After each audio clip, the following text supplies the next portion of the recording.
श्रीमद्भागवतम की शुरुआत एक बार नैमिषारण्य के जंगल में एक पवित्र स्थान में ऋषि शौनक की अध्यक्षता में महान ऋषि भगवान और उनके भक्तों की संतुष्टि के लिए एक महान 1000 साल का यज्ञ करने के लिए एकत्रित हुए।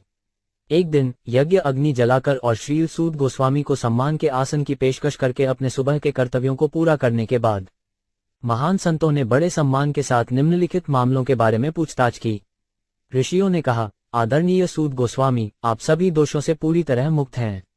आप धार्मिक जीवन के लिए प्रसिद्ध सभी शास्त्रों और पुराणों और इतिहासों में भी पारंगत हैं, क्योंकि आपने उन्हें उचित मार्गदर्शन में पढ़ा है और उनकी व्याख्या भी की है। सबसे बड़े विद्वान वेदांतवादी होने के नाते हे सूत गोस्वामी, आप व्यासदेव के ज्ञान से परिचित हैं, जो देवत्व के अवतार हैं, और आप अन्य ऋषियों को भी जानते हैं जो सभी प्रकार के भौतिक और आध्यात्मिक ज्ञान में पारंगत हैं। हे विद्वान, कलियुग के इस कलियुग में मनुष्यों की आयु लगभग हमेशा ही अल्प होती है। वे झगड़ालू, आलसी, गुमराह, बदकिस्मत और सबसे बढ़कर हमेशा परेशान। अनेक प्रकार के शास्त्र हैं और उन सब में अनेक निर्धारित कर्तव्य हैं, जिन्हें उनके विभिन्न विभागों में कई वर्षों के अध्ययन के बाद ही सीखा जा सकता है। इसलिए हे ऋषि, कृपया इन सभी शास्त्रों के सार का चयन करें और इसे सभी जीवों के हित के लिए समझाएं, ताकि इस तरह के निर्देश से उनके दिल पूरी तरह से संतुष्ट हो सकें। हे सूत गोस्वामी, हम भगवान के व्यक्तित्व और उनके अवतारों के बारे में जानने के लिए उत्सुक हैं। कृपया हमें पिछले आचार्यों द्वारा दी गई शिक्षाओं को समझाएं, क्योंकि उन्हें बोलने और सुनने से दोनों का उत्थान होता है। जन्म मरण के जटिल जाल में उलझे प्राणी हो सकते हैं। अनजाने में भी कृष्ण के पवित्र नाम का जप करने से तुरंत मुक्त हो जाते हैं, जिससे भय व्यक्त होता है।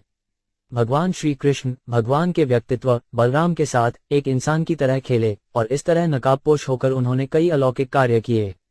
चूंकि श्री कृष्ण परम सत्य, सभी रहस्यवादी शक्तियों के स्वामी, अपने स्वयं के धाम के लिए प्रस्थान कर चुके हैं, कृपया हमें बताएं कि अब धार्मिक सिद्धांत किसकी शरण में गए हैं। सूत गोस्वामी ने कहा, हे ऋषियों, आपने मुझसे उचित प्रश्न किया है। आपके प्रश्न योग्य हैं क्योंकि वे भगवान कृष्ण से संबंधित हैं और इसलिए विश्व कल्याण के लिए प्रासंगिक हैं। इस प्रकार के प्रश्न ही स्वयं को पूरी तरह से संतुष्ट करने में सक्षम होते हैं। सर्वोच्च व्यवसाय धर्म के लिए समस्त मानवता वह है जिसके द्वारा मनुष्य परब्रह्म के प्रति प्रेममयी भक्ति सेवा प्राप्त कर सकते हैं। स्वयं को पूरी तरह से संतुष्ट करने के लिए ऐसी भक्तिमय सेवा प्रेरणाहीन और निर्बाध होनी चाहिए।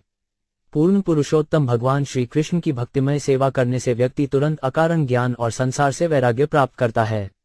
इसलिए एकाग्रचित होकर मनुष्य को भक्तों के रक्षक भगवान का निरंतर श्रवण, गुणगान, स्मरण और पूजा करनी चाहिए।